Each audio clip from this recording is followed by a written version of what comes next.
বিভিন্ন ব্যাংক থেকে শিক্ষাবৃত্তি নেয়ার সিস্টেম আছে, একজন ছাত্র হিসাবে সেগুলো নেওয়া কি বৈধ হবে আমার জন্য?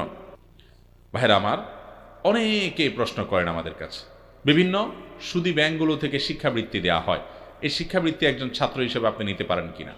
এর উত্তরে আমরা বলতে চাই, ছাত্র হিসাবে আপনার পড়াশোনার খরচ যে কেউ আপনাকে দিতে পারে, যদি সেটা হালাল হয় আপনার জন্য সেটা নেওয়া হালাল। এখন ব্যাংকগুলোর যে উপার্জন, তারা কোত্থেকে শিক্ষাবৃত্তি দেয়, যদি একেবারে নির্দিষ্ট করে জানাই থাকে যে সুদের টাকা আপনাকে দিচ্ছে, সেটা আলাদা হিসাব আসবে।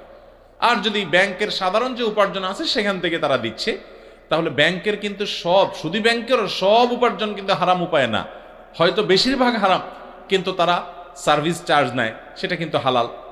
তারা আরো অনেকগুলো ব্যবসা বাণিজ্য আছে তাদের, যেগুলোকে হালাল পদ্ধতি তারা করতে পারে বা করে।